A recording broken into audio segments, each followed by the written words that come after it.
Think and grow rich, author Napoleon Hill. উন্নত চিন্তায় অর্থবিত্ত ও সফলতা অর্জন। নেপোলিয়ন হিল অত্যন্ত সফল একজন আমেরিকান লেখক।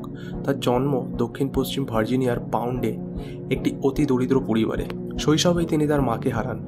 স্থানীয় সংবাদপত্রে মাউন্টেন রিপোর্টার হিসাবে তরুণ বয়সে কাজ শুরু করেন। টাকার অভাবে কলেজে পড়াশোনা তাকে ছেড়ে দিতে হয়।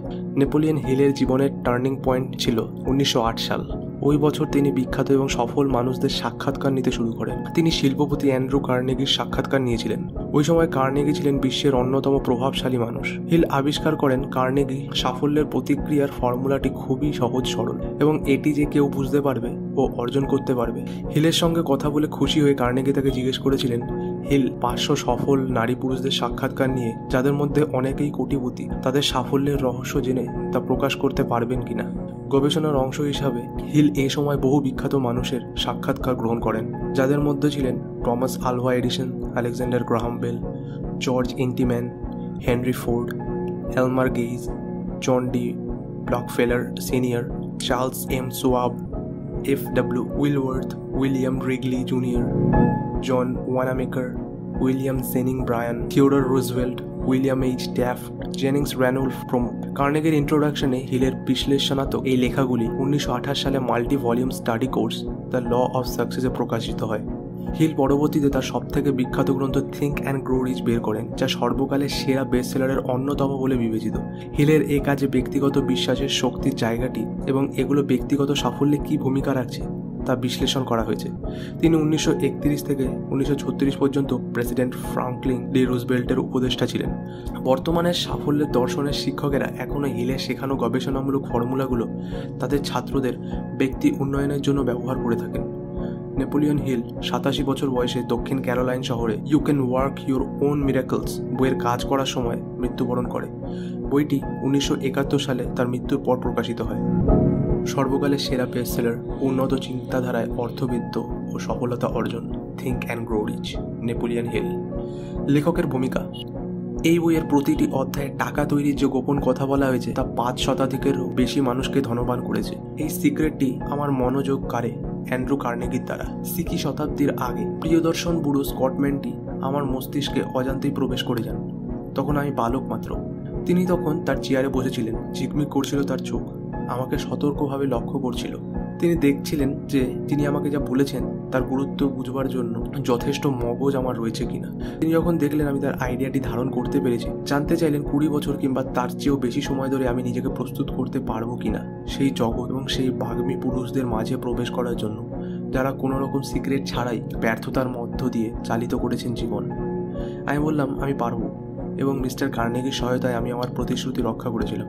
এই বইতে সেই সিক্রেট বা গোপনীয়তার কথা রয়েছে, যেখানে সহস্রাধিক মানুষ প্র্যাকটিক্যাল টেস্ট গ্রহণ করেছেন এবং জীবনের প্রত্যেকটি দিক ছুঁয়ে দেখা হয়েছে। এটি ছিল মিস্টার কার্নেগির আইডিয়া, সেই ম্যাজিক ফর্মুলা যা তাকে অপরিসীম ধন সম্পদ দিয়েছে। তিনি সেই সব লোকের কাছাকাছি গেছেন যাদের অনুসন্ধান করার সময় নেই যে লোকে কিভাবে অর্থ বানায়, এবং তার আশা ছিল আমি ফর্মুলাটি নারী পুরুষদের অভিজ্ঞতার দ্বারা পরীক্ষা করতে সক্ষম হব। এই ফর্মুলার গভীরতা বা সম্পূর্ণতা হাতে কলমে দেখিয়ে দিতে পারব। কার্নেগি সাহেব বিশ্বাস করতেন ফর্মুলাটি সকল পাবলিক স্কুল এবং কলেজে শেখানো উচিত, এবং তার মতে এটি সঠিকভাবে শেখানো হলে গোটা শিক্ষা ব্যবস্থা একটা বিপ্লব ঘটে যাবে, এবং স্কুলে যে সময় অতিবাহিত করা হয় তার চেয়ে অর্ধেক সময় ব্যয় করলেই চলবে। এই বইতে বিশ্বাস নিয়ে একটি অধ্যায় রয়েছে, তাতে আপনি পাঠ করবেন বিখ্যাত ইউনাইটেড স্টেটস স্টিল কর্পোরেশনের আশ্চর্য কাহিনী। মিস্টার কার্নেগির ফর্মুলা অনুসরণ করে প্রতিষ্ঠানটি দানবীয় রূপ ধারণ করে। এক তরুণ তার এই ফর্মুলায় বিশ্বাস করেছিলেন, তার নাম চার্লস এম সোয়াব।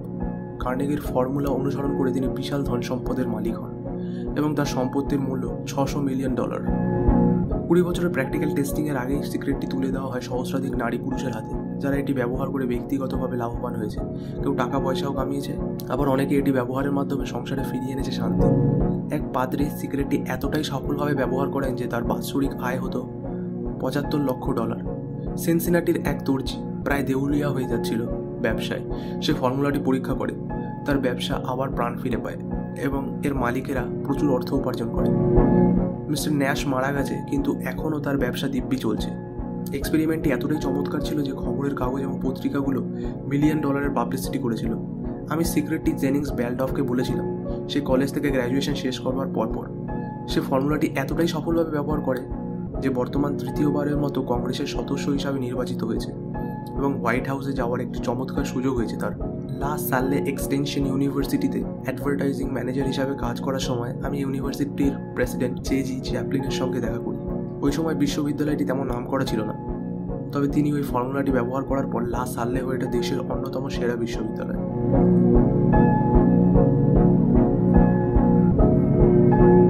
আমি যে সিক্রেটটির কথা বলছি তা এই বইতে 50-এর বেশিবার উল্লেখ করা হয়েছে, তবে সরাসরি কিছু বলা হয়নি। বিশেষ কোনো নামেও একে উল্লেখ করা হয়নি। মিস্টার কার্নেগিও আমাকে এভাবেই বলেছিলেন। তবে those who are ready and searching for it লেখায় এই সিক্রেটটির বিষয়ে সরাসরি আলোচনা করা হয়েছে। তবে যদি আপনি এ গোপনীয়তা বা ফর্মুলাটি ব্যবহার করতে প্রস্তুত থাকেন তাহলে এটিকে আপনারা নিজেরাই চিনে নেবেন, কারণ প্রতিটি অধ্যায়েই এর উল্লেখ করা রয়েছে।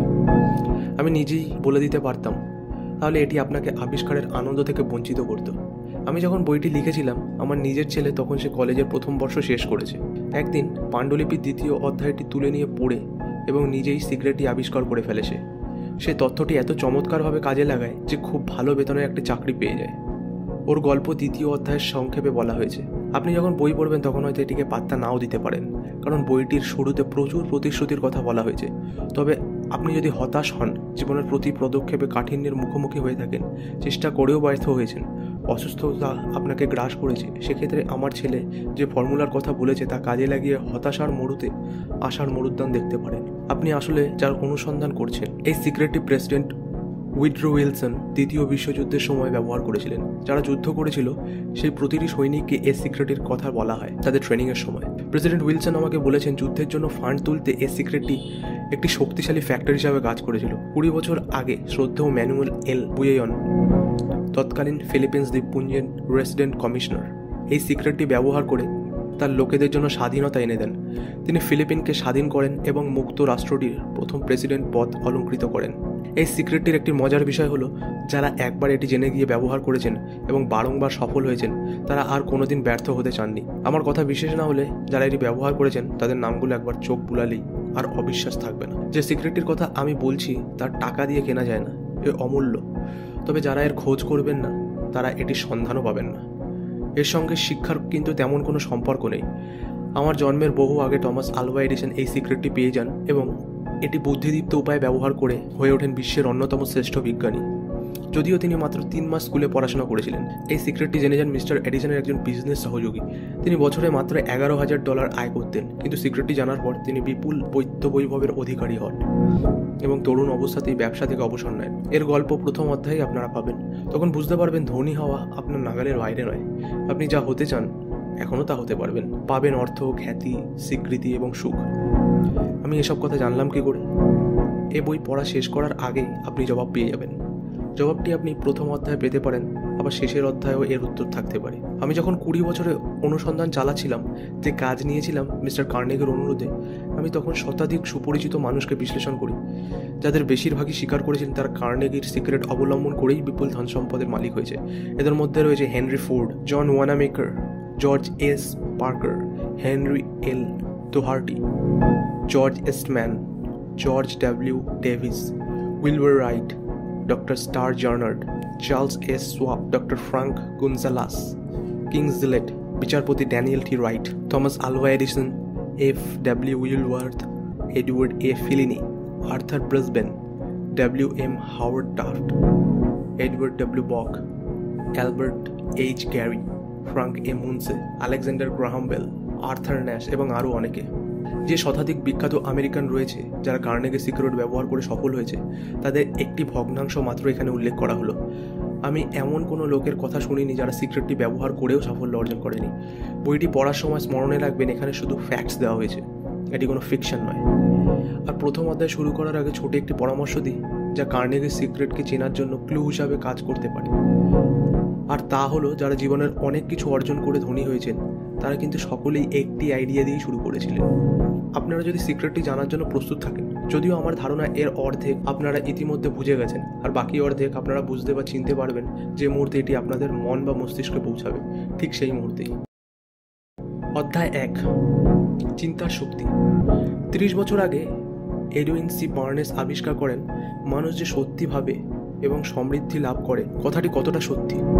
তবে তার এই আবিষ্কার এক বছরে আসেনি। অল্প অল্প করে তিনি বিষয়টি উপলব্ধি করেছিলেন। শুরু করেছিলেন বিখ্যাত এডিসনের ব্যবসায়ী সহযোগী হওয়ার তীব্র বাসনা দিয়ে। বার্নেসের আকাঙ্ক্ষা বা বাসনার একটি বৈশিষ্ট্য ছিল সুনির্দিষ্ট। তিনি এডিসনের সাথে কাজ করতে চেয়েছিলেন, তার জন্য নয়। যখন এই আশঙ্কা বা ইম্পালস বা তাড়না তার মনে প্রথম খেলে যায়, এটিকে নিয়ে কাজ করবার মতো অবস্থানে তিনি ছিলেন না। তার সামনে দুটি কঠিন সমস্যা ছিল।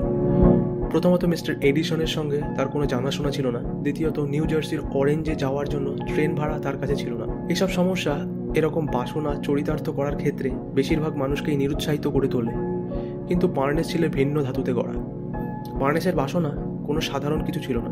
তিনি এতটাই দৃঢ় সংকল্পবদ্ধ ছিলেন যে শেষে সিদ্ধান্ত নেন হাল না ছেড়ে বরং ব্লাইন্ড ব্যাগেজ করে ভ্রমণ করবেন। এর মানে হলো তিনি মালবাহী রেলগাড়িতে চড়ে ইস্ট অরেঞ্জে গিয়েছিলেন। তিনি মিস্টার এডিসনের গবেষণাগারে পৌঁছে ঘোষণা করেন আবিষ্কর্তার সঙ্গে বাণিজ্য করার মানসে এখানে এসছেন। বার্নেসের সঙ্গে সেই প্রথম সাক্ষাৎকারের বিষয়ে পরে মিস্টার এডিসন বলেছেন, সে আমার সামনে দাঁড়িয়েছিল। দেখতে লাগেছিল একজন নিতান্তই ভবঘুরের মতো, তবে ওর চেহারার অভিব্যক্তিতে এমন কিছু ছিল যাতে পরিষ্কার বোঝা যাচ্ছিল সে যা পেতে এসেছে তা পাওয়ার বিষয়ে বদ্ধপরিকর। মানুষের সঙ্গে দীর্ঘ সময় কাজ করার অভিজ্ঞতা থেকে আমি জানতে পারতাম, কোনো মানুষ যখন কোনো কিছু গভীরভাবে পেতে চায় সে তা পাওয়ার জন্য গোটা জীবন বাজি রাখতে পারে এবং তা অবশ্যই অর্জন করে। সে যা চাইছিল আমি তা পাওয়ার জন্য তাকে সুযোগ করে দিই, কারণ আমি দেখতে পাচ্ছিলাম ও যা চাইছে তা না পেয়ে ছাড়বে না। সে তার মন ঠিকই করে ফেলেছিল এবং এ বিষয়ে ছিল অত্যন্ত দৃঢ় প্রতিজ্ঞ।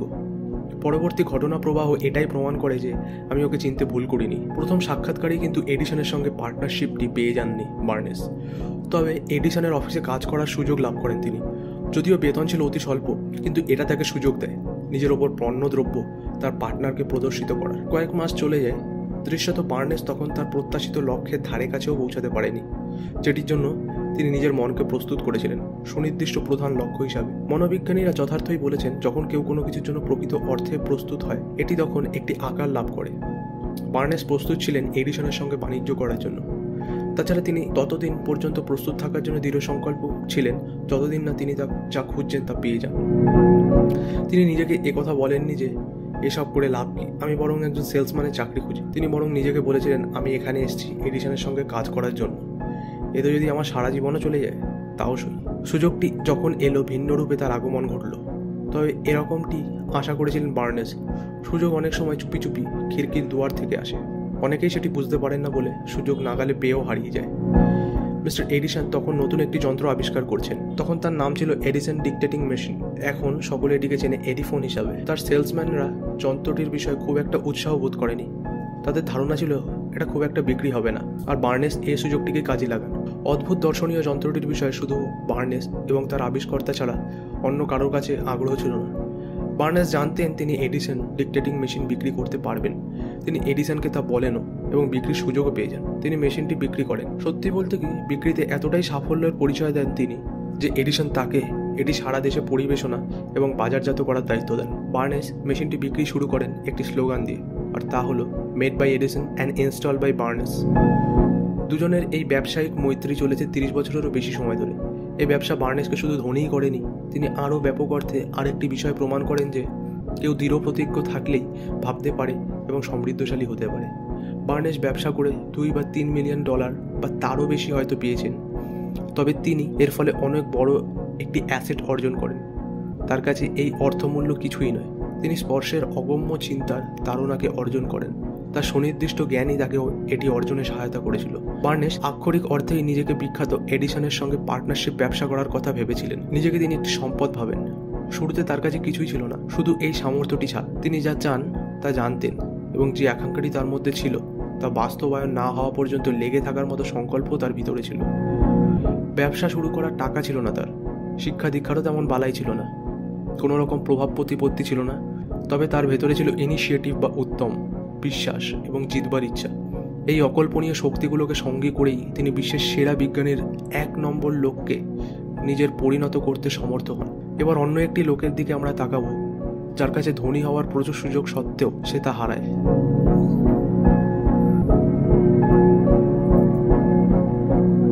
এবারে অন্য একটি লোকের দিকে আমরা তাকাবো, যার ধনী হওয়ার প্রচুর সুযোগ থাকা সত্ত্বেও সে তা হারায়, কারণ সে যা খুঁজছিল সেই লক্ষ্য থেকে মাত্র 3 হাত দূরে সে দাঁড়িয়ে পড়েছিল। অধ্যায় 2, সোনা থেকে 3 হাত দূরে। ব্যর্থতার খুব সাধারণ একটি কারণ হলো সাময়িক পরাজয়ে হাল ছেড়ে দেওয়া। প্রতিটি মানুষই কোনো না কোনো সময় এই ভুলের অপরাধ ভোগ করে থাকে। আর.ইউ. ডার্বির একজন চাচা ছিলেন, তাকে সোনা আবিষ্কারের নেশায় পেয়েছিল। তিনি সোনা খুঁজতে গিয়েছিলেন পশ্চিমে, তবে তিনি কখনো শোনেননি যে পৃথিবীতে যত সোনা আছে তার চেয়ে অনেক বেশি স্বর্ণের মজুদ রয়েছে মানুষের মস্তিষ্কে। তিনি অন্যদের মতো একটি জায়গা ক্লেইম করে, অর্থাৎ নিজের জন্য বেছে নিয়ে বেলচা আর ভারী কুলাল নিয়ে কাজে নেমে গেলেন। কঠোর খাটনি, তবে সোনার প্রতি তার লালসা এ পরিশ্রমের পেছনে কিছুই নয়। কয়েক সপ্তাহ বেদম খাটাখাটনির পর অবশেষে পুরস্কার মিলল। চকচকে সোনার আকড়ের খোঁজ পেলেন ডার্বির চাচা। তবে মাটি খুঁড়ে সেই আকড়ের তুলবার মতো যন্ত্রপাতি তার কাছে ছিল না। তিনি দ্রুত খনিটি মাটি দিয়ে চাপা দিয়ে রেখে বাড়ি ফিরে এলেন যন্ত্রপাতি কেনার জন্য, টাকা পয়সা সংগ্রহ করতে। মেরিল্যান্ডের উইলিয়ামসবার্গে ছিল চাচার বাড়ি। তিনি তার আত্মীয় স্বজন এবং কয়েকজন পড়োশিকে জানালেন কি পেয়েছেন। তারা তাকে প্রয়োজনীয় যন্ত্রপাতি কেনার জন্য টাকা ধার দিল। জাহাজে চাপিয়ে দেওয়া হলো সেই সব মেশিনারি। চাচা ফিরে গেলেন খনিতে খননের কাজ করতে।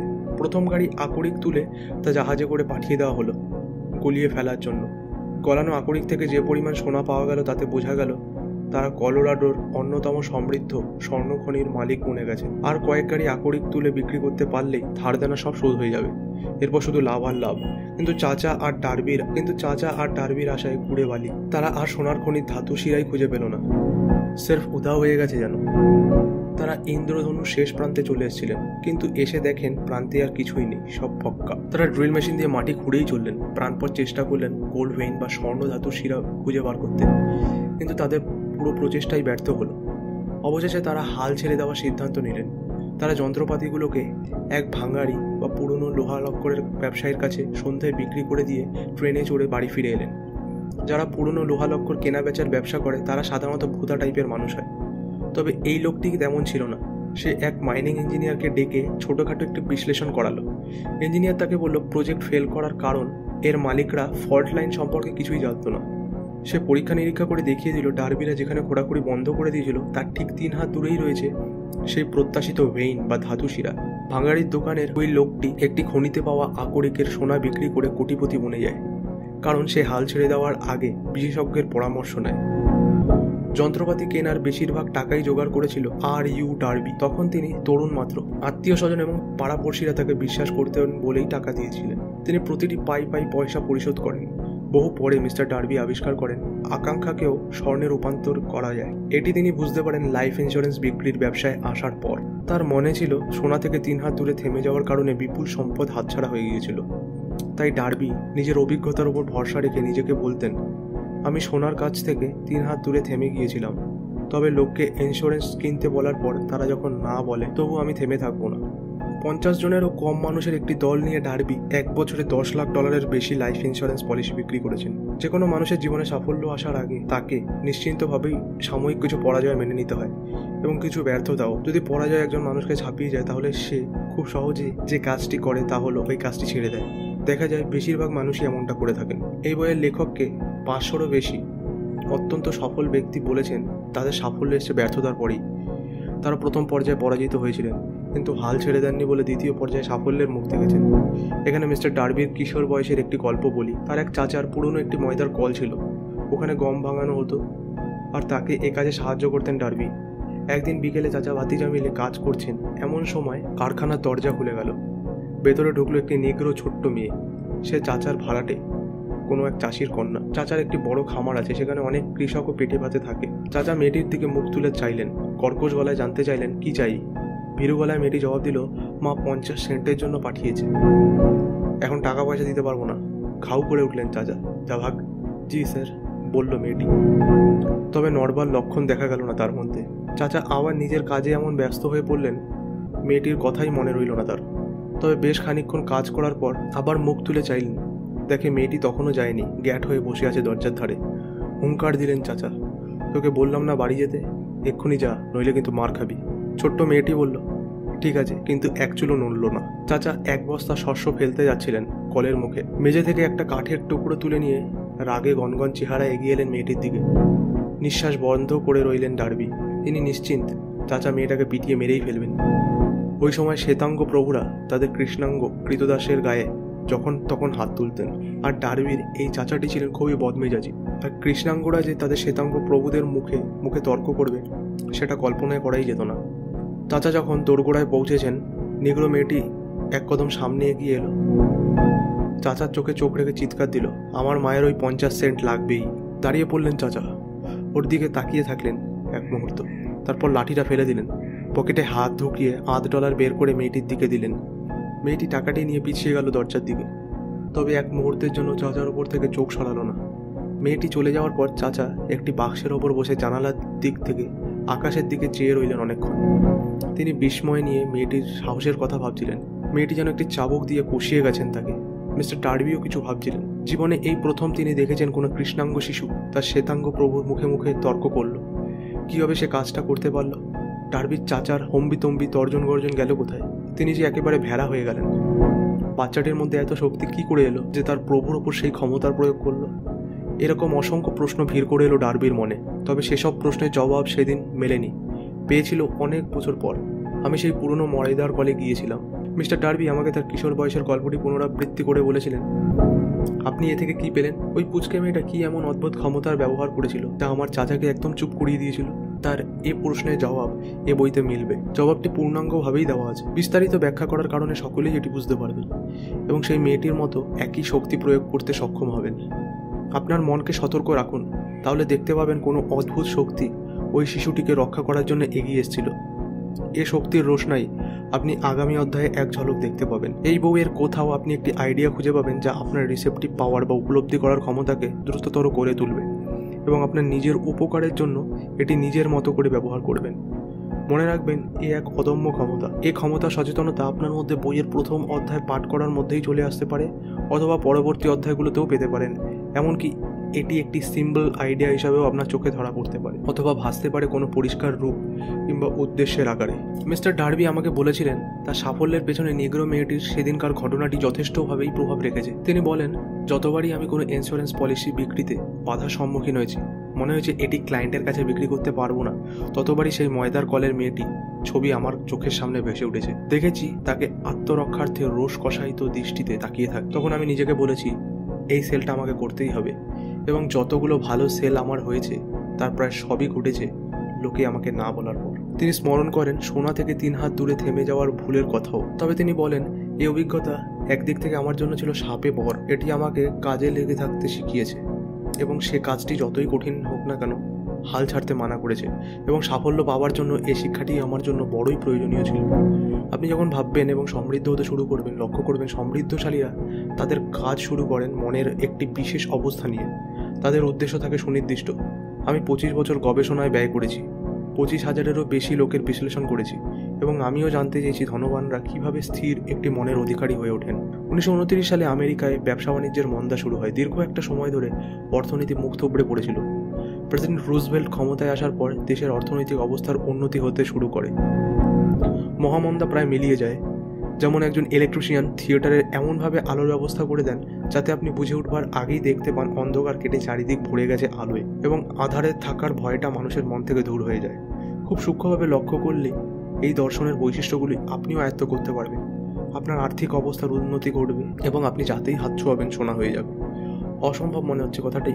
মোটেই তা নয়। মানুষের মূল দুর্বলতার অন্যতম হলো অসম্ভব শব্দটি। সে জানে কি কি কাজ করা যাবে না। এই বইটি তাদের জন্য লেখা হয়েছে যারা সেই সমস্ত নিয়মকানুনগুলি খুঁজে বেড়ান যা মানুষকে সফল করছে। মনে রাখবেন, সাফল্য তাদের কাছেই ধরা দেয় যারা সাফল্য সচেতন, আর ব্যর্থ তারাই হয় যারা উদাসীনভাবে অসাফল্যতাকে নিজের কাছে নিয়ে আসে। এই বইটি তাদেরকে সাহায্য করবে যারা ব্যর্থ সচেতনতা থেকে সফল সচেতন কিভাবে হওয়া যায় তা শিখতে চায়। মানুষের আরেকটি দুর্বলতা হলো সে নিজে যা তা দিয়ে অন্য সবাইকে বিচার করে বেড়ায়।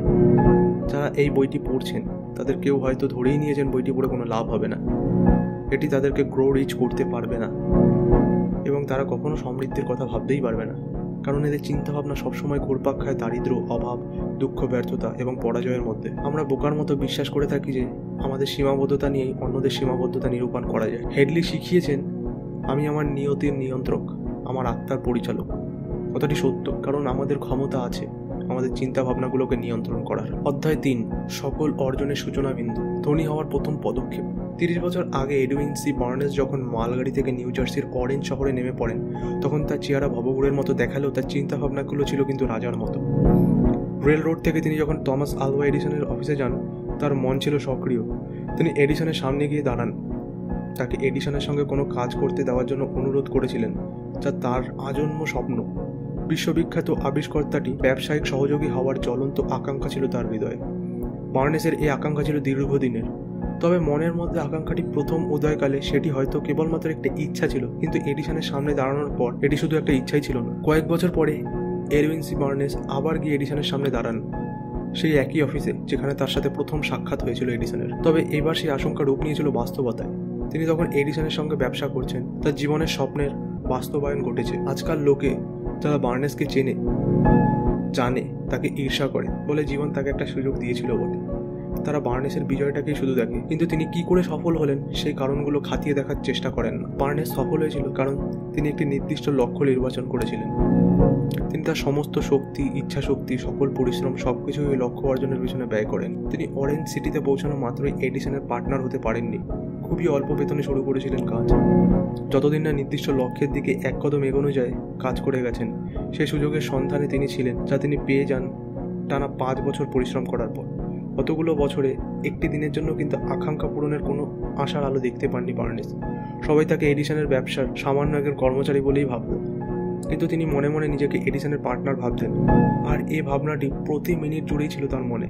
এ হলো সুনির্দিষ্ট আকাঙ্ক্ষার এক স্মরণীয় রূপ। বার্নেস তার লক্ষ্যে পৌঁছাতে পেরেছিলেন কারণ তিনি মিস্টার এডিসনের ব্যবসায়ী সহযোগী হতে চেয়েছিলেন, আর কিচ্ছু চাননি। তিনি এই উদ্দেশ্য পূরণের জন্য একটি পরিকল্পনাও করেছিলেন। বার্নেস যখন অরেঞ্জ সিটিতে যান, নিজেকে একথা বলেননি যে আমি এডিসনের কাছে কোনো চাকরি চাইব। বলেছেন আমি এডিসনের সঙ্গে দেখা করবো এবং তাকে খুব ভালো করে বুঝিয়ে বলবো যে আমি এসেছি তার সাথে ব্যবসা করতে। তিনি একথা বলেননি আমি কয়েক মাস চাকরি করে কোনো উৎসাহ না পেরে ওটা ছেড়ে দিয়ে অন্য কোথাও কাজ খুঁজে নেব। তিনি বলেছিলেন আমি যে কোনো জায়গা থেকে শুরু করব, এডিসন যা করতে বলবেন তাই করব, তবে কাজ শেষ হওয়ার আগেই আমি তার সহযোগী হয়ে যাব। তিনি বলেননি এডিসনের প্রতিষ্ঠানে যা চাইছি তা যদি না মেলে তবে চোখ কান খোলা রাখবো অন্য কোনো সুযোগ পাওয়ার জন্য। তিনি বলেছিলেন পৃথিবীতে একটি জিনিস পাওয়ার জন্যই আমি দৃঢ় সংকল্প, এবং তা হলো টমাস আলভা এডিসনের সঙ্গে ব্যবসা করা। আমি যা চাই তা পাওয়ার জন্য আমি আমার গোটা ভবিষ্যৎকে বাজি রাখবো। শিকাগো শহরে একবার ভয়ানক অগ্নিকাণ্ড ঘটে। স্টে স্ট্রিটে দাঁড়িয়ে একদল ব্যবসায়ী দেখেন তাদের দোকানপাট দাউ দাউ করে পুড়ে যাচ্ছে আগুনে। তারা একটি মিটিং করেন আলোচনা করার জন্য যে তারা কি ভবন পুনর্নির্মাণের চেষ্টা করবেন নাকি শিকাগো ছেড়ে দেশের অন্য কোনো শহরে গিয়ে নতুন করে ব্যবসার চিন্তা করবেন। সবাই শিকাগো ত্যাগ করার পক্ষে থাকলেও একজন তাতে রাজি হলেন না। ওই ব্যবসায়ী সিদ্ধান্ত নিলেন তিনি এই শহরেই থাকবেন। নিজের ভস্মীভূত দোকানের ধ্বংসাবশেষের দিকে হাত তুলে দেখিয়ে বলেন, মহোদয়গণ, আমি ওই জায়গাতেই পৃথিবীর শ্রেষ্ঠতম স্টোর গড়ে তুলব। তাতে যদি দোকান বারবার পুড়ে যায় কিছু যায় আসে না। এই ঘটনা 50 বছর আগের। সেখানে দোকান তৈরি হয়েছিল। সেই দোকানটি একটি সুউচ্চ মনুমেন্ট, সগর্বে মাথা উঁচু করে আছে আকাশে, যেন মনের তীব্র আকাঙ্ক্ষার এক প্রতিভূত। সেই ভদ্রলোকটির নাম ছিল মার্শাল ফিল্ড। যে কাজটি মার্শাল ফিল্ডের জন্য সহজ ছিল তার সহকর্মীরাও কিন্তু একই কাজ করতে পারতেন। এখানেই পার্থক্য ছিল মার্শাল ফিল্ড এবং তার সহকর্মীদের সঙ্গে। একই পার্থক্য পরিলক্ষিত হয় এডিসনের প্রতিষ্ঠানের কর্মরত সহস্র কর্মচারীর সঙ্গে এডউইন মি বার্নেসের। একই পার্থক্য লক্ষ্য করা যায় যারা সফল হয়েছে তাদের সঙ্গে, যারা সফল হয়নি তাদের। বড় হলে সবাই টাকার গুরুত্ব বুঝতে পারে, টাকা পেতে চায়, তবে চাইলেই তো আর টাকা পাওয়া যায় না। তবে মনে যদি থাকে ধনী হওয়ার প্রচণ্ড আকাঙ্ক্ষা, থাকে যদি সুনির্দিষ্ট পরিকল্পনা এবং ধৈর্য, তাহলে সেই লোকের সমৃদ্ধশালী হওয়া ঠেকায় কি। ধনী হতে চাইবার জন্য আশঙ্কার 6টি নির্দিষ্ট পদক্ষেপ রয়েছে। এগুলি হলো, আপনি ঠিক কত পরিমাণ টাকার মালিক হতে চান তা আগে ঠিক করুন। শুধু বললেই হবে না যে আমি প্রচুর টাকা চাই। আপনি যে পরিমাণ অর্থ পাওয়ার আশঙ্কা করছেন তার বদলে কি দিতে রাজি আছেন সে বিষয়ে সংকল্পবদ্ধ হন। আপনার আকাঙ্ক্ষিত অর্থের মালিক কবে নাগাদ হতে চান তারও একটি সুনির্দিষ্ট দিন তারিখ ঠিক করে রাখুন। আপনি যেটি আকাঙ্ক্ষা করছেন তার একটি সুনির্দিষ্ট পরিকল্পনা করুন এবং আপনি প্রস্তুত থাকুন বা না থাকুন কাজে নেমে যান। আপনি একটি পরিষ্কার কাগজে লিখুন আপনি কত টাকা আয় করতে চান, ওই পরিমাণ অর্থ কবে নাগাদ অর্জন করতে চাইছেন, অর্থ প্রাপ্তির বিনিময়ে আপনি নিজে কি দিতে পারবেন এবং এই অর্থ কিভাবে জোগাড় করবেন বলে ভাবছেন তার একটি পরিষ্কার ছকও করে ফেলুন। আপনার লেখা কাগজটি প্রতিদিন 2 বার জোরে জোরে পড়বেন। একবার পড়বেন ঘুমোতে যাওয়ার আগে, দ্বিতীয়বার পড়বেন ঘুম থেকে উঠে। পড়ার সময় মনে হবে আপনি সত্যি আপনার কাঙ্ক্ষিত অর্থ পেয়ে গেছেন। এই 6টি পদক্ষেপ অনুসরণ করা জরুরি। বিশেষ করে 6ষ্ঠ প্যারাগ্রাফটি লক্ষ্য করুন এবং ওখানকার পরামর্শ অনুসরণ আপনার জন্য অবশ্য কর্তব্য। আপনি হয়তো বলতে পারেন টাকা পাবার আগেই টাকা পেয়ে গেছেন, এমনটি ভাবা আপনার জন্য অসম্ভব ব্যাপার, আর এখানেই তীব্র আশঙ্কা এগিয়ে আসবে আপনার সাহায্যে। যদি আপনার সত্যি টাকা পাবার কামনা থাকে, আশঙ্কা হয়ে ওঠে একটি অবসেশন, তাহলে আপনি যে টাকাটি পাবেনই তা মনকে বোঝাতে খুব একটা কষ্ট হবে না। আসল বিষয় হলো টাকাটা আপনাকে চাইতে হবে এবং এটি পাবার জন্য এতটাই দৃঢ় সংকল্পবদ্ধ হয়ে উঠবেন যে নিজেকে বোঝাতে পারবেন আমি টাকাটা পাবো। যারা অর্থ সচেতন তারা ধনী হয়ে ওঠেন। অর্থ সচেতনতার মানে মনের মধ্যে অর্থ প্রাপ্তির আশঙ্কা এতটাই দৃঢ়ভাবে প্রথিত হয়ে যায় যে সে দেখতে পায় টাকাটা পেয়ে গেছে। যে 6টি পদক্ষেপের কথা বলা হলো সেগুলো কিন্তু অ্যান্ড্রু কার্নেগির কথা। তিনি একটি ইস্পাত কারখানায় একজন সাধারণ শ্রমিক হিসাবে কর্মজীবন শুরু করেছিলেন, তবে এই পদক্ষেপগুলো তাকে একসময় $100 মিলিয়ন মালিক বানিয়ে দেয়। এই 6টি পদক্ষেপ প্রয়াত টমাস আলভা এডিসনও সতর্কতার সঙ্গে পরীক্ষা করেছিলেন। তবে আপনি যদি মন থেকে বিশ্বাস না করেন যে আপনার প্রত্যাশিত অর্থপ্রাপ্তি ঘটবে না, তাহলে কিন্তু সত্যি টাকা পাবেন না। আপনার কল্পনায় সমৃদ্ধশালীদের দেখতে হবে, ব্যাংক ব্যালেন্সের মধ্যে তা দেখতে পাবেন না। পরিবর্তিত এই পৃথিবীতে অতীতের বিখ্যাত সব মানুষের শক্তি আপনাকে ধরতে হবে, যাদের স্বপ্ন এই সভ্যতাকে সব রকম মূল্যায়ন দিয়েছে। যে স্পিরিট আমাদের নিজেদের দেশের জীবন সনিত হিসাবে কাজ করার সুযোগ করে দিচ্ছে আপনাকে এবং আমাকে, আমাদের প্রতিভাগুলোর উন্নয়ন ঘটাচ্ছে। ভুলে যাবেন না, কলম্বাস এক অজানা পৃথিবীর স্বপ্ন দেখেছিলেন এবং এরকম একটি পৃথিবী আবিষ্কার করেছিলেন। নেশায় ঝুঁকিপূর্ণ করে তুলেছিলেন নিজের জীবন এবং সেই দেশটি তিনি অবশেষে আবিষ্কার করেন। প্রয়াত জ্যোতির্বিদ কোপার্নিকাস প্রাচুর্যময় পৃথিবীর স্বপ্ন দেখতেন, যে দুনিয়া হবে বহু সংখ্যক। তিনি তা আবিষ্কার করার পর কেউ তাকে অবাস্তববাদী বলে গালাগাল করেনি, তার বদলে পৃথিবী তার পুজো করেছে। আপনি যদি মনে করেন যে কাজটি করছেন তা সঠিক এবং আপনি তাদের বিশ্বাসও করেন, তবে এগিয়ে যান, কাজটি করুন, সামনে রাখুন স্বপ্নকে। তারা কি বলে এসবে একদমই পাত্তা দেবেন না যদি আপনার সাময়িক পরাজয় ঘটে থাকে, কারণ তারা জানে না প্রতিটি ব্যর্থতার মাঝেই রয়েছে একটি সাফল্যের বীজ। অধ্যায় 4, প্রতিটি ব্যর্থতার মাঝে লুকিয়ে থাকে সাফল্যের বীজ। হেনরি ফোর্ড ছিলেন অশিক্ষিত এবং দরিদ্র। তিনি স্বপ্ন দেখতেন অশ্ববিহীন একটি বাহনের। তার সঙ্গে যে সমস্ত যন্ত্রপাতি ছিল তা নিয়ে তিনি কাজে নেমে গেলেন। কবে সুযোগ আসবে তার অপেক্ষা করলেন না, আর আজ তার স্বপ্নের ফলাফল গোটা পৃথিবী বাধা পড়েছে একটি বন্ধনীতে। থমাস এডিসন একটি বাতির স্বপ্ন দেখতেন যা চলবে বিদ্যুতে। তিনি নিজের স্বপ্ন নিয়ে শুরু করে দিলেন কাজ এবং 10,000 বারেরও বেশি ব্যর্থতা সত্ত্বেও তিনি ওই স্বপ্নের বাস্তবায়ন ঘটিয়ে তবেই বিরত হলেন। বাস্তববাদী স্বপ্নচারীরা কখনো হাল ছাড়ে না। ওয়েলান সিগারেট চেইন স্টোর গড়ে তোলবার স্বপ্ন দেখেছিলেন। তিনি তার স্বপ্নকে কাজে রূপান্তরিত করেন। তারই ফল আজ আমেরিকার প্রতিটি কোণ দখল করে রেখেছে ইউনাইটেড সিগারেট স্টোর। কৃষ্ণাঙ্গ কৃতদাসদের স্বাধীন করার স্বপ্ন দেখতেন লিঙ্কন এবং স্বপ্নের বাস্তবায়নে তিনি নেমে পড়েন। উত্তর এবং দক্ষিণের মাঝে বন্ধন স্থাপনের দৃশ্যটি তিনি দেখে যেতে পারেননি বটে, তবে কৃতদাসরা তারই কারণে 100 বছরের বন্দিদশা থেকে মুক্তি লাভ করে। রাইট ভ্রাতৃদ্বয় এমন একটি যন্ত্রের স্বপ্ন দেখেছিলেন যা আকাশে উড়বে। তাদের স্বপ্ন পূরণের প্রমাণ আজ সারা বিশ্ব জুড়ে। মার্কনি এমন একটি সিস্টেমের স্বপ্ন দেখেছিলেন যা ইথারের অধরা শক্তিকে ধরতে পারবে। তার স্বপ্ন বৃথা যায়নি। সারা পৃথিবীতে আজ রেডিও আছে, তবে মার্কনি যখন বলেছিলেন তিনি তারের সাহায্য ছাড়াই বাতাসে খবর প্রেরণ করবেন, তার বন্ধুরা তাকে পাগল ভেবে মানসিক হাসপাতালে নিয়ে গিয়েছিল চিকিৎসা করাতে। বিশ্ব এখন নতুন নতুন আবিষ্কার দেখতে অভ্যস্ত, আর স্বপ্নচারী মানুষগুলোই এসব আবিষ্কার করেছে। তবে এদের বেশিরভাগই প্রথমে ব্যর্থ হয়েছিলেন, কিন্তু তারা জানতেন ব্যর্থতার মাঝেই লুকিয়ে আছে সাফল্যের বীজ। আপনি হয়তো কোনো কাজ করতে গিয়ে হতাশ হয়ে পড়েছেন, বারবার ব্যর্থ হচ্ছেন, কিন্তু লেগে থাকুন, সাফল্য অবশ্যই আসবে। এডিসন আগে ছিলেন এক ভবঘুরে টেলিগ্রাফ অপারেটর। তিনি কোনো কিছু আবিষ্কার করতে গিয়ে কতবার যে ব্যর্থ হয়েছেন তার লেখাঝোকা নেই, কিন্তু তার মস্তিষ্কের মধ্যে ঘুমিয়ে থাকা প্রতিভাটি যখনই বিস্ফোরণ ঘটল তখন আর তাকে পেছন ফিরে তাকাতে হয়নি। হেলেন কেলার জন্মের কিছুদিন পরেই বোবা, কালা এবং অন্ধ হয়ে যান। শারীরিক এই প্রতিবন্ধকতা কিন্তু তাকে দাবিয়ে রাখতে পারেনি। ইতিহাসের সেরা মানুষদের তালিকায় ঠিকই জায়গা করে নিয়েছিলেন তিনি। তার গোটা জীবন এ কথাটি প্রমাণ করে যে পরাজয়কে বাস্তবতা হিসাবে মেনে না নিলে কেউ কোনোদিন পরাজিত হতে পারে না। পিফটন কানে শুনতে পেতেন না, মিল্টন চোখে দেখতেন না, অথচ এরাই কালজয়ী সঙ্গীত এবং সাহিত্য সৃষ্টি করে গেছেন। এটা পেরেছিলেন কারণ তারা কালজয়ী স্বপ্ন দেখতেন এবং তাদের স্বপ্নগুলোকে গঠনমূলক চিন্তাভাবনায় রূপান্তরিত করতে পেরেছিলেন। কোনো কিছু চাওয়া এবং সেটি পাওয়ার জন্য প্রস্তুত থাকা দুটি ভিন্ন জিনিস।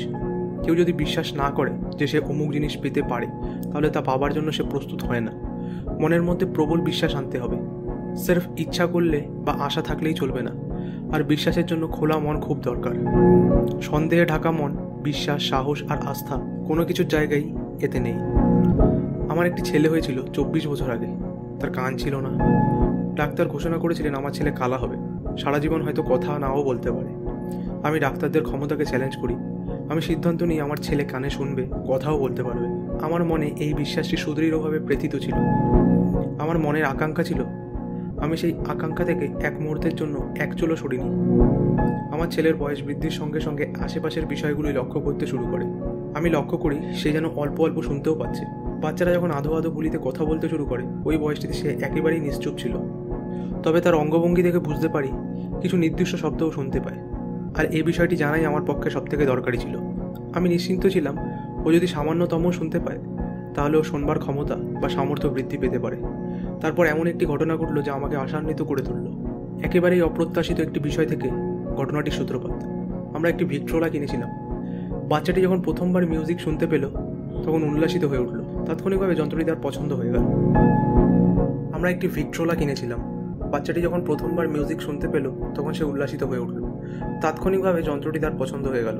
একবার প্রায় 2 ঘন্টা ধরে it's a long way to Tipperary গানটি বাজলো। পুরো সময়টি সে দাঁড়িয়ে থাকলো ভিক্ট্রোলার সামনে, কেসটি দাঁত দিয়ে কামড়ে ধরে। তারপর থেকে লক্ষ্য করলাম সে আমার ঠোঁট নাড়া বুঝতে পারছে। আমি তখন আমার মনের কাছে প্রবলভাবে আশঙ্কা করতে লাগলাম আমার ছেলে যেন কানে শুনতে পায় এবং কথা বলতে পারে। আবিষ্কার করলাম বাচ্চাটি বেড টাইম স্টোরি খুবই পছন্দ করে। তাই আমি ওকে ঘুম পাড়ানোর সময় বিছানায় শুয়ে ওকে নানা রকম গল্প শোনাতে শুরু করলাম। এসব গল্প ছিল আমার নিজেরই বানানো। আমার মনে আকাঙ্ক্ষা ছিল, বিশ্বাস ছিল আমার ছেলে একদিন কথা বলতে পারবে, ও কানেও শুনতে পারবে। আর এই অনুপ্রেরণা থেকেই আমি কাজ চালিয়ে যেতাম। আমি ওকে যা বলতাম ও তা নিয়ে কখনোই সন্দেহ প্রকাশ করতো না বা প্রশ্নও তুলতো না। ওর কান নেই বলে ওর স্কুলের শিক্ষকরা ওর বিশেষ যত্ন নিতেন না। আমি লক্ষ্য করি ধীরে ধীরে ছেলেটির কানে শুনতে পাওয়ার ক্ষমতা বৃদ্ধি পাচ্ছে। তার 7 বছর বয়সে সে প্রথম প্রমাণ দেখায় যে তার মন নিয়ে আমরা যে অক্লান্ত পরিশ্রম করে চলেছি তার একটি ফল লাভ করা যাচ্ছে। আমি ওকে বলতাম ও যখন যথেষ্ট বড় হবে তখন খবরের কাগজ বিক্রি করতে পারবে, কারণ ওর বড় ভাই ছিল কাগজের ব্যবসায়ী। ছেলেটা আমার কথায় ভারী উৎসাহ পেত। সে তার মাকে কাকুতি মিনতি করতো তাকে যেন খবরের কাগজ বিক্রির অনুমতি দেওয়া হয়, কিন্তু কানে শুনতে পায় না বলে ওর মা ওকে একা রাস্তায় চলাফেরা করতে দিতে ভয় পেত। অবশেষে একদিন ও নিজেই কাজে নেমে পড়ল। সেদিন আমরা কেউ বাড়িতে ছিলাম না। ও বাড়িতে একা ছিল চাকর বাকরদের সঙ্গে। সে কিচেনের জানলা দিয়ে নেমে পড়ল। পড়শি মুচির কাছ থেকে সে 6 সেন্ট ধার করে নিল। তা দিয়ে সে কাগজ কিনে আবার তা বিক্রি করে দিল। তারপর সেই টাকা দিয়েও আবার কাগজ কিনল। এরকম চললো রাত পর্যন্ত। কত আয় হয়েছে তা গুনে নিয়ে পড়শির ধার শোধ করে দিয়ে সে যখন বাড়িতে ফিরল তখন তার নেট প্রফিট ছিল 42 সেন্ট।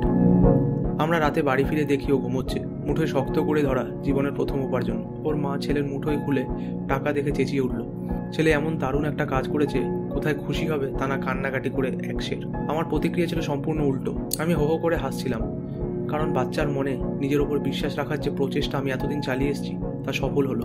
তার মা কান্নাকাটি করার কারণ সে তো ব্যাপারটি দেখছে এইভাবে, একটি বোবাগালা ছোট্ট ছেলে রাস্তায় গিয়ে জীবনের ঝুঁকি নিয়ে উপার্জন করছে, কিন্তু আমি ওকে দেখছি একজন সাহসী, উচ্চাকাঙ্ক্ষী, আত্মবিশ্বাসী ক্ষুদে ব্যবসায়ী হিসাবে, যার ভেতরকার যোগ্যতা শতভাগ বৃদ্ধি পেয়েছে, কারণ সে নিজের উদ্যোগে নেমে পড়েছিল ব্যবসায় এবং জিতেও গেছে। আমি তার এই রূপান্তরে খুব খুশি, কারণ জানতাম এটি তাকে যে দক্ষতা দিচ্ছে তা সারা জীবন সে কাজে লাগিয়ে চলতে পারবে। পরে আমার কথা সত্য হয়েছে। তার বড় ভাই যখনই কিছু চাইতো মেঝেতে শুয়ে পড়ে শূন্যে পা ছুঁড়ে কান্নাকাটি করতো, কিন্তু আমার ছোট ছেলেটা কোনো কিছু চাইলে সে টাকা কামানোর একটা পরিকল্পনা করতো এবং সেভাবে কাজে নেমে পড়তো। এখনও সেভাবেই কাজ করে যাচ্ছে। সত্যি বলতে কি, আমার ছেলে আমাকে শিখিয়েছে প্রতিবন্ধকতাও পাথরের ধাপে পরিণত হতে পারে, যা দিয়ে কেউ তার নির্দিষ্ট লক্ষ্যে পৌঁছাতে পারে, যদি না ওগুলোকে কেউ তার বাধা হিসাবে মনে করে।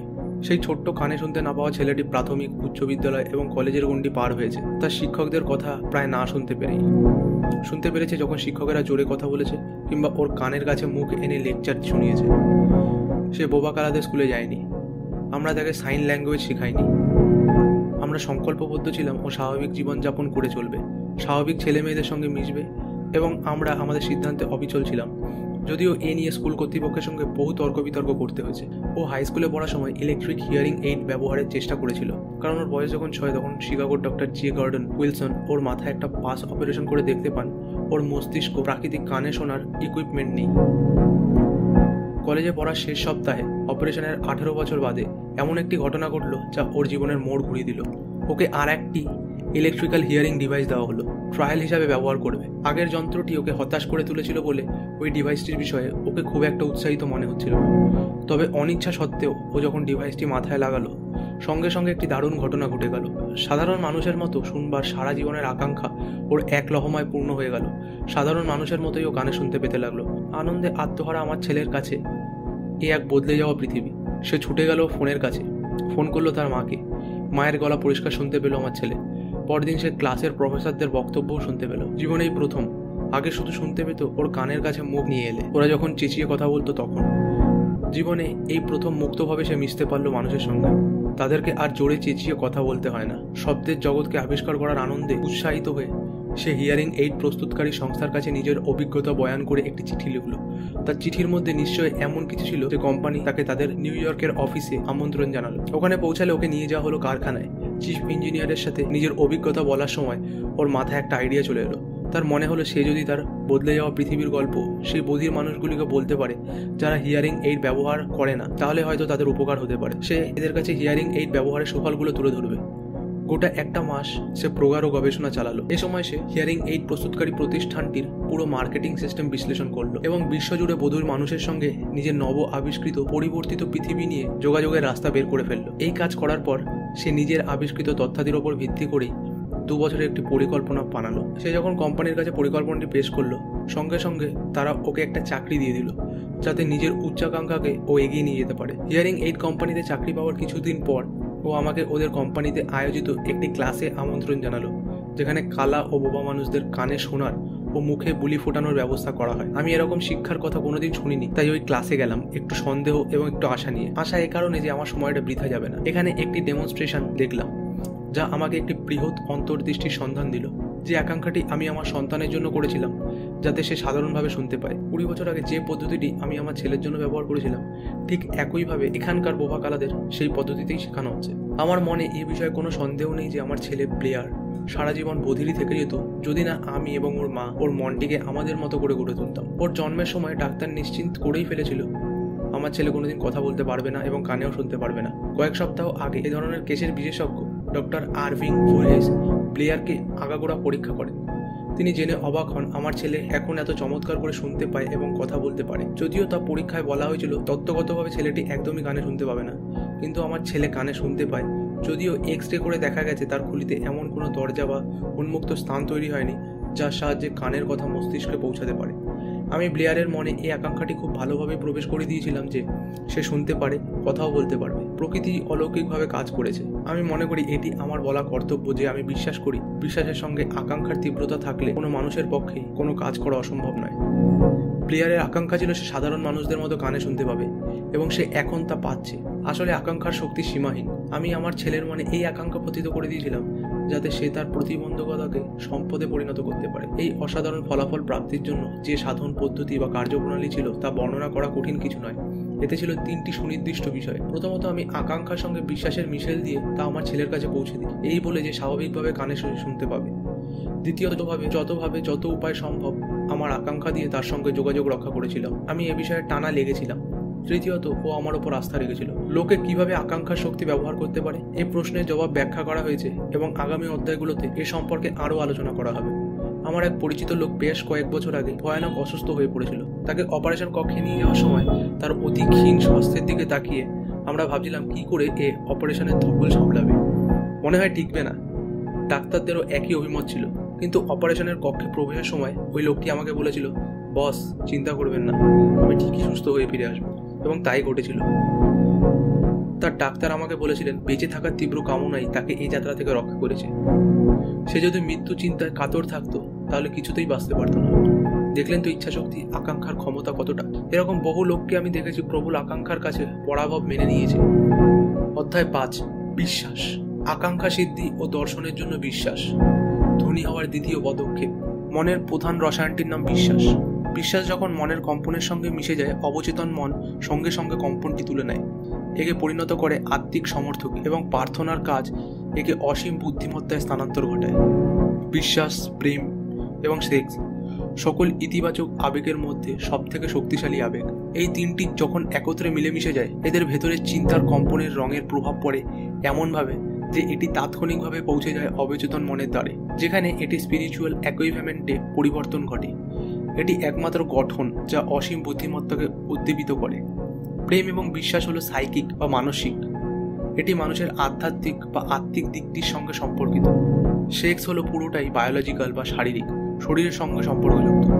এই 3টির আবেগের মিশ্রণ সসীম। মানুষের চিন্তা, চেতনা এবং অসীম বুদ্ধিমত্তার একটা সরাসরি যোগাযোগের লাইন খুলে দেয়। কিভাবে বিশ্বাস গড়ে তুলবেন? যার মনে বিশ্বাস বস্তুটাই নেই, তার ভেতরে বিশ্বাস উৎপন্ন করা খুবই কঠিন। তাকে বিশ্বাস কি জিনিস বোঝানোই মুশকিল। এই যেন এক অন্ধ লোককে লাল রং বোঝানোর চেষ্টা, যে কোনোদিন রঙই দেখেনি। বিশ্বাস হলো সেই মানসিক অবস্থা যাকে আপনি ইচ্ছে করলেই মনের ভেতর গড়ে তুলতে পারেন, আর এটা সম্ভব সেই 13টি তত্ত্বে দক্ষতা অর্জনের পর। মনে রাখবেন, সকল চিন্তাভাবনা যার সঙ্গে জড়িত আবেগ এবং বিশ্বাস, তারা নিজেদেরকে ফিজিক্যাল ইকুইভ্যালেন্টের মধ্যে মিশিয়ে দেয়। আবেগ বা অনুভূতি চিন্তারই অংশ। এই ফ্যাক্টরগুলো চিন্তাকে দেয় প্রাণশক্তি, জীবন এবং অ্যাকশন। চিন্তার আবেগের সঙ্গে যখন মিশ্রিত থাকে বিশ্বাস, তাতে ইতিবাচক কিংবা নেতিবাচক যেরকমই ইমোশন থাক না কেন, অবচেতন মনকে প্রভাবিত করে তুলতে পারে। বিশ্বাসে মিলায় বস্তু, তর্কে বহুদূর। 1 লক্ষ মানুষ আছে যাদের জীবনে খারাপ কিছু ঘটলে ভাবে এটি তাদের দুর্ভাগ্য, কিংবা এরকমটাই তাদের কপালে লেখা ছিল। তারা বলে নিয়তির ওপর তাদের হাত নেই, কাজেই যা ঘটবার তা ঘটবেই। এরা আসলে তাদের দুর্ভোগের জন্য নিজেরাই দায়ী, নিজেরাই তৈরি করে দুর্ভোগ।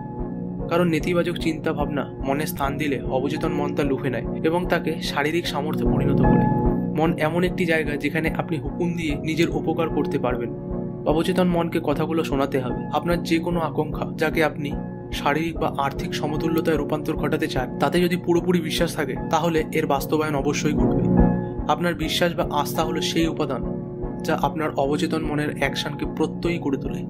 অটো সাজেশনের মাধ্যমে নির্দেশ দিলে আপনার অবচেতন মন কোনো কিছুতে বিলম্ব করতে পারবে না। অটো সাজেশনের মাধ্যমে আপনি আপনার মনে সহজেই গড়ে তুলতে পারবেন বিশ্বাস। নিচে যে অটো সাজেশনগুলো দেওয়া হলো তা আপনি 1, 2, 3, 4 বার পড়বেন এবং জোরে জোরে পাঠ করবেন। বিশ্বাস হলো সকল সমৃদ্ধি শুরুর কেন্দ্রবিন্দু। বিশ্বাস হলো সকল অলৌকিকতার এবং সমস্ত রহস্যের ভিত্তি, যা বিজ্ঞান বিশ্লেষণ করতে সক্ষম হয়েছে। বিশ্বাসই হলো ব্যর্থতার একমাত্র প্রতিষেধক।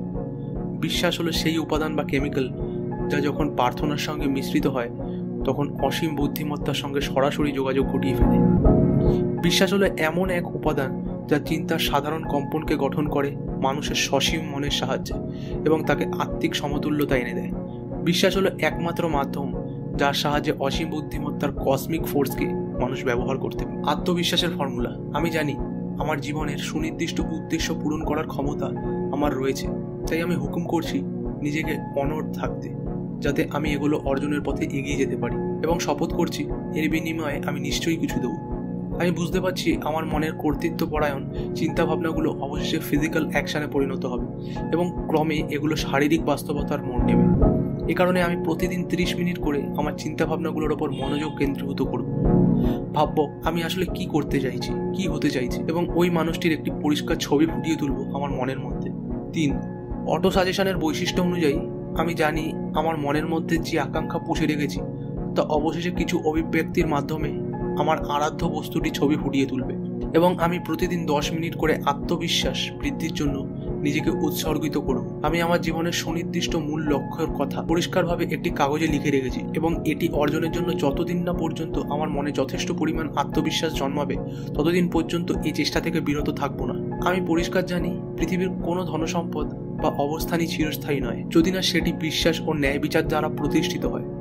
কাজেই আমি সেসবের জন্য নিজেকে ব্যস্ত রাখবো না যার দ্বারা সমাজ উপকৃত হয় না। আমি যে শক্তির ব্যবহার করতে চাই তা নিজের কাছে টেনে আনবো।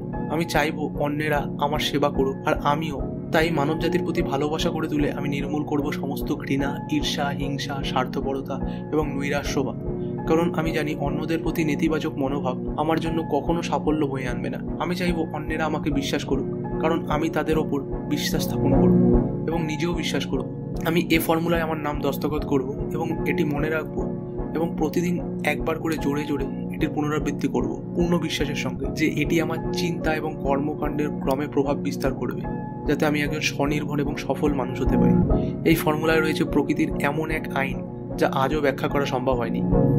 এটি সর্বযুগে বিশ্বাসীদের হতবুদ্ধ করে রেখেছে। মনোবিজ্ঞানীরা এই আইনের নামকরণ করেছেন অটো সাজেশন। যে নামে একে অভিহিত করা হোক না কেন তা গুরুত্বপূর্ণ নয়। গুরুত্বপূর্ণ বিষয়টি হলো মানব সভ্যতার জন্য মহিমা এবং সাফল্য নিয়ে কাজ করে যায় যদি এটাকে গঠনমূলকভাবে ব্যবহার করা যায়।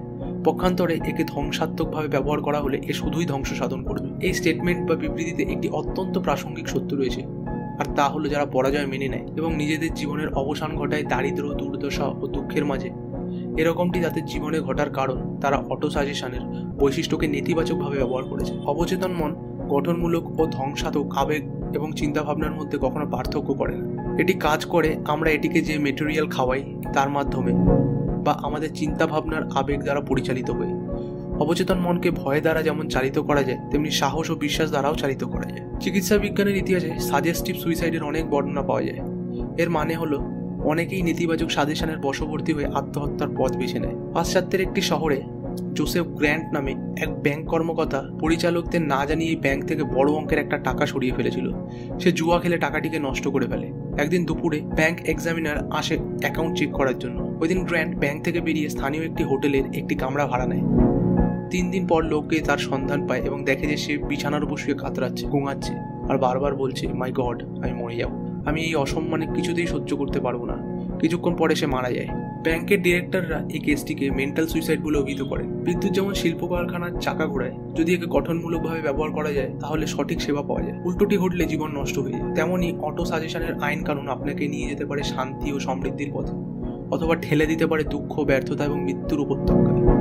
পুরো ব্যাপারটি অবশ্যই নির্ভর করবে আপনি এটিকে কতটুকু বুঝতে পেরেছেন এবং কিভাবে এর ব্যবহার করেছেন তার উপর।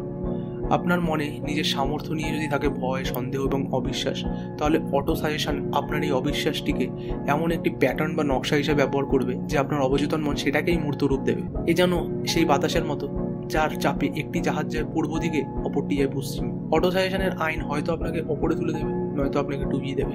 পুরোটাই নির্ভর করবে আপনি আপনার চিন্তার পাল কোন দিকে উড়িয়ে দিলেন তার ওপর। অটো সাজেশনের আইন কিভাবে একজন মানুষকে তার কাঙ্ক্ষিত লক্ষ্যে পৌঁছে দিতে পারে, নিচের কবিতাটি পড়লে তা কিছুটা বোঝা যাবে। If you think you are beaten, you are. If you think you are dare not, you don't. If you like to win but you think you can't, it is almost certain you won't. If you think you'll lose, you'll lost. For out of the world we find success begin with fellows will. It's all as the state of mind. If you think you are outclassed, you are. You have got to think high to rise. You have got to be sure of yourself before you can ever win a prize. Life's battle don't always go to the stranger or faster man, but soon or late the man who wins is the man who thinks he can. কবিতার শব্দগুলোকে খেয়াল করুন যেগুলোর উপর বেশি জোর দেওয়া হয়েছে, তাহলে এই কবিতার গূঢ়ার্থ অনুধাবন করতে পারবেন। আপনার মস্তিষ্কের কোথাও, সম্ভবত কোষের মাঝে অর্জনের বীজ ঘুমিয়ে আছে। ওটাকে জাগিয়ে তুলতে কাজে নেমে পড়ুন। ওটি আপনাকে এমন একটি উচ্চতায় নিয়ে যাবে যা আপনি কখনো আশাই করতে পারেননি। আব্রাহাম লিঙ্কন শুরুর দিকে যাতেই হাত দিয়েছেন ব্যর্থ হয়েছেন। 40-এর আগে তিনি সাফল্যের দেখা পাননি, তাকে কেউ চিনত না। তারপর একদিন তার একটা দারুণ অভিজ্ঞতা হলো। তার মস্তিষ্ক এবং হৃদয়ের ভেতরকার ঘুমন্ত প্রতিভা জেগে উঠল এবং পৃথিবী উপহার করলে এক অসাধারণ মানুষকে। ওই অভিজ্ঞতায় দুঃখ এবং প্রেমের মিশ্রণ ছিল। এই অভিজ্ঞতার স্বাদ তিনি পেয়েছিলেন তার একমাত্র প্রেমিকা অ্যানি রুটলেজের কাছ থেকে। এটি সর্বজন বিদিত যে প্রেম নামক আবেগটির সঙ্গে বিশ্বাস অঙ্গাঙ্গিভাবে জড়িত। ভারতের মহাত্মা গান্ধী 20 লাখ মানুষকে মন্ত্রমুগ্ধ করে রেখেছিলেন শুধু ভালোবাসা দিয়ে। লোকে তাকে পাগলের মতো বিশ্বাস করত। গান্ধীর বাড়ি, গাড়ি, অর্থ কিছুই ছিল না, এমনকি দামি পোশাক পরিচ্ছদও ছিল না, কিন্তু তার ছিল শক্তি। কিভাবে তিনি এ শক্তির অধিকারী হয়েছিলেন? তিনি এই শক্তি অর্জন করেছিলেন বিশ্বাস থেকে, আর এই বিশ্বাস তিনি প্রথিত করেন 20 লাখ মানুষের অন্তরে। তিনি এই শক্তি তৈরি করেছিলেন বিশ্বাস থেকে, আর এই বিশ্বাস তিনি প্রথিত করেন 20 লাখ মানুষের অন্তরে। আর এই বিশ্বাস দিয়ে তিনি যা করেছিলেন তা পৃথিবীর সব থেকে শক্তিশালী সামরিক বাহিনীর পক্ষেও করা সম্ভব ছিল। তিনি বিশ্বাসের সাহায্যে 20 লাখ মানুষের মনকে একই সুতোয় বেঁধে ফেলেছিলেন। বিশ্বাস ছাড়া এই কাজ করা আদেও সম্ভব নয়। 1900 সালে ইউনাইটেড স্টেটস স্টিল কর্পোরেশন গঠিত হয়। এর উদ্যোক্তা ছিলেন চার্লস এম সোয়াব। একটি আইডিয়া থেকে তিনি এটি নির্মাণ করেন, আর আইডিয়াটি আসে তার কল্পনা থেকে। তিনি এই আইডিয়ার সাথে বিশ্বাসের মিশ্রণ ঘটান। তারপর তিনি আইডিয়াটিকে শারীরিক রূপ দেওয়ার জন্য একটি পরিকল্পনা করেন। চতুর্থত তিনি ইউনিভার্সিটি ক্লাবে বিখ্যাত একটি বক্তৃতার মাধ্যমে তার পরিকল্পনাটিকে অ্যাকশনে রূপায়িত করার কথা ঘোষণা করেন। পঞ্চমত তিনি ধৈর্য সহকারে তার পরিকল্পনা বাস্তবায়নের কাজে নেমে পড়েন। ষষ্ঠত তিনি সাফল্য অর্জন করার জন্য একটি তীব্র আকাঙ্ক্ষা মনের মাঝে পুষে রেখেছিলেন। যাদের মনে সন্দেহ আছে মানুষ চিন্তা করে ধনী হতে পারে না, তাদের জন্য উৎকৃষ্টতম উদাহরণ মিস্টার সোয়াবের ইস্পাত কারখানা। তিনি ভেবেছেন, চিন্তা করেছেন, পরিকল্পনা করেছেন, ধৈর্য সহকারে লেগে থেকেছেন এবং অবশেষে সফলও হয়েছেন।